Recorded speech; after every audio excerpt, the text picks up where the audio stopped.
slash, drawing installation are you studying for? Explain why.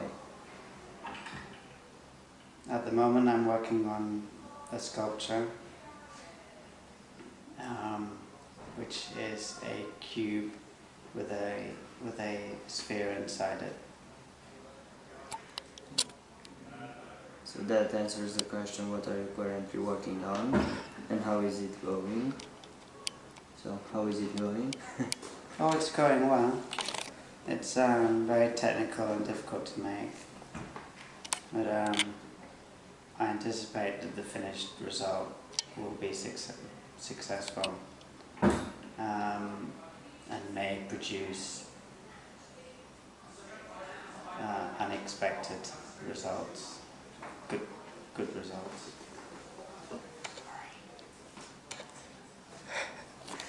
Is your colleague? No.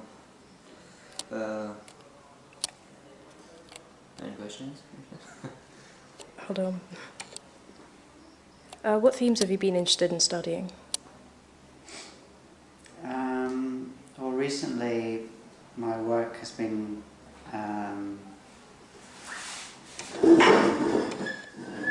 influenced by my dissertation, which was based on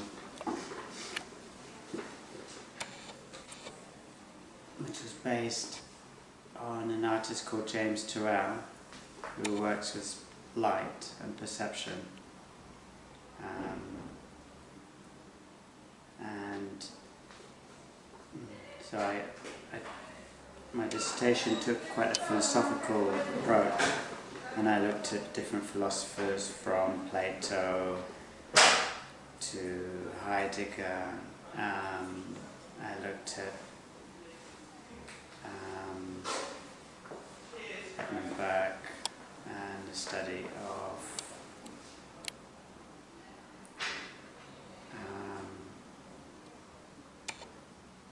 what was it called?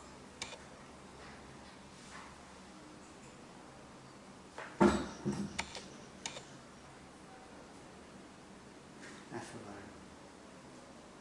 forgot. And so yeah, this piece is about perception and space. The piece speaks for itself. I like the idea of being, which Heidegger talked about, and being is like a non-dual relationship between the viewer and the artwork, where the artwork and the viewer become one. So the experience isn't a dualistic one of, here I am the viewer, there's the artwork, I am viewing the artwork, I am appreciating or not appreciating the artwork, but rather the experience, a non-dual experience of being, is where the viewer and the artwork become one almost, and there's no feeling or concept within the viewer of duality anymore. Yeah. You get immersed, like reading a book and someone walks past you and you don't notice them because you're so immersed in that book, you're lost in the book, and in the same sense this being is being immersed, being lost in the artwork.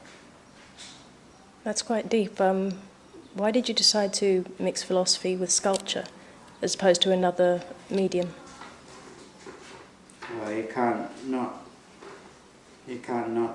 can't disassociate philosophy with art or life.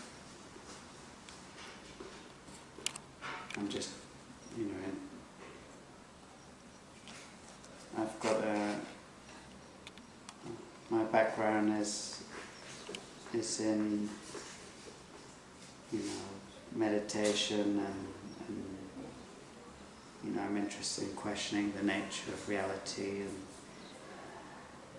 and artists like James Turrell, and Anish Kapoor also, explore similar themes. So,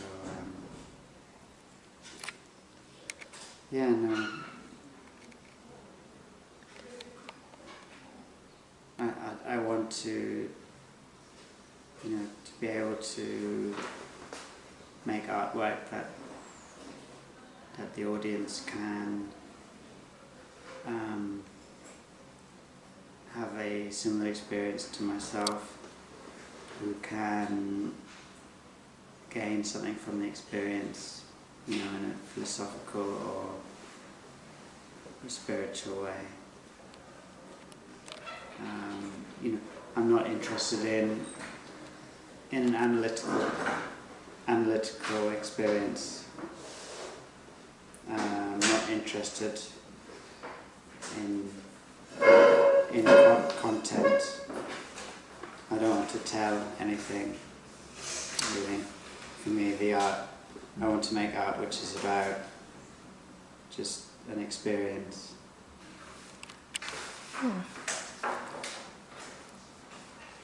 Which would you say is your most important piece thus far? I mean, I guess this is my most important piece. It's ambitious and it's difficult, and you know, it's my final piece after 3 years. It's a big piece of work in terms of the time it's taken to make it.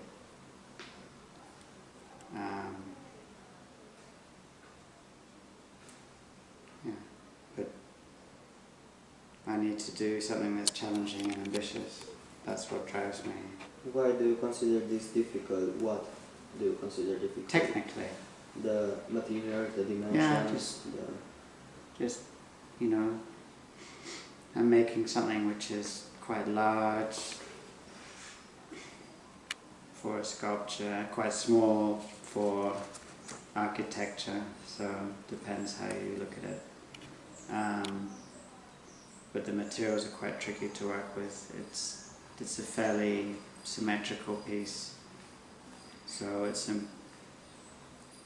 you know, when you're working with symmetry and geometry, it's important to make the piece as perfect, you know, as possible. If you have any, you know, unwanted details in it, then people automatically pick up on them. I made a piece just over a year ago, which was like the wall blending into this kind of speaker form, and the wall was white and just blended into this white form, which was totally symmetrical. And then some people came to look at it, and they filled in questionnaires, and many students picked up that the middle of the sculpture looked like a belly button or a navel shape. And this is what I mean, you know, you give something that's about, is totally minimal and about space and form, and then automatically people get interested in something. They want to, you know, anthropomorphize it, you know, in some way. Yeah. So, you know, Richard Long made circles and lines partly because he didn't want any unwanted paraphernalia associated with his works.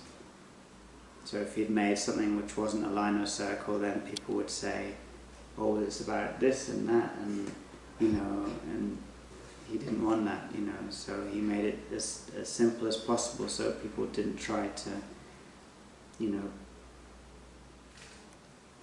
put their own things into it or associate it with something else. And in the same way,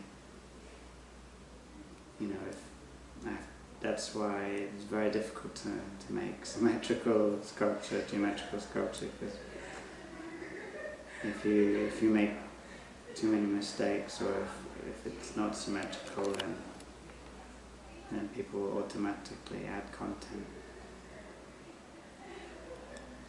Have you? Of course, people will want to put content, you know, because everyone's different. And that's fine, you know. Barth says that, you know, the viewer makes meaning. But there's two ways you could look at that. You could look at the meaning in terms of an analytical meaning or an experience, as in being, as in Heidegger. And I'm interested in the experience. And you know, in this modern world, most people approach life or experience life, you know, minute to minute on a very analytical basis, thinking a lot, you know, rationalizing, analyzing, you know, being critical. But people don't spend a lot of time just experiencing, you know, without thinking, just being, you know. So I want my artwork to work on this level. I think that's something important in our society. It's something important in artwork, that people can have experiences that are not analytical.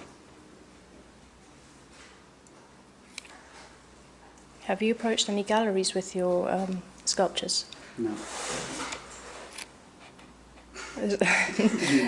Such an honest answer. No.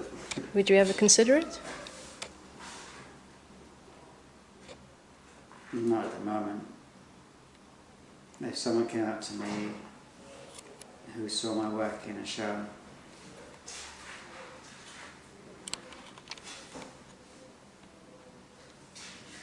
you know, and liked it, wanted me to make more, then fine. Or if I had an opportunity to show my work somewhere, great. If a friend of mine said, okay, I've got an office, it's in North Brighton, do you want to show your artwork during the festival? Then yeah, I would use the opportunity.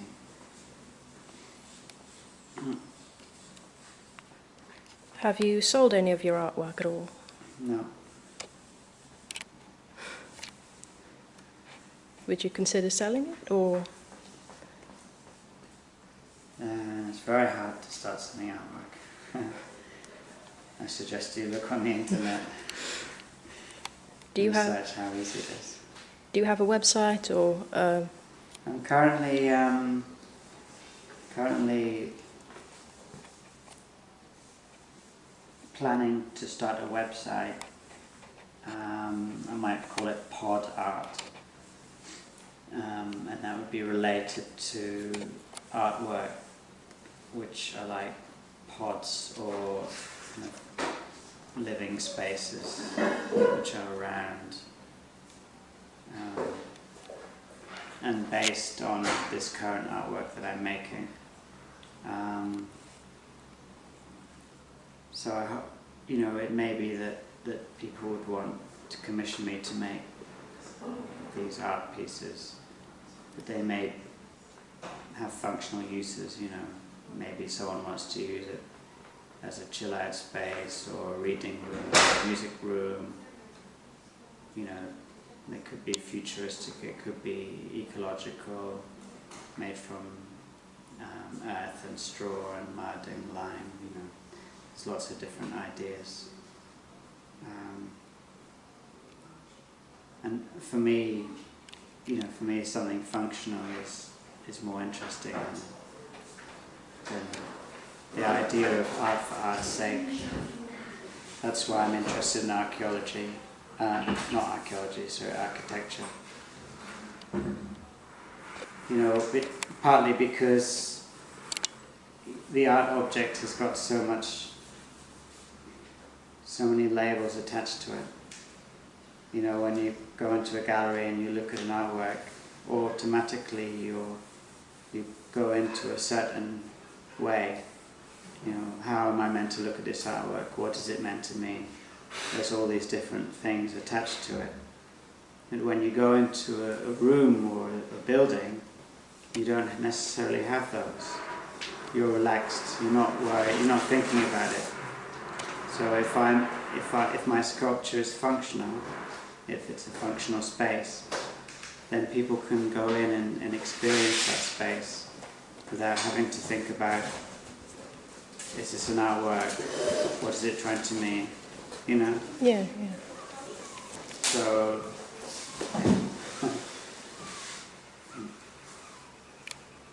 I think that's I think that's it. great. Yeah. Thank you very much. good luck with your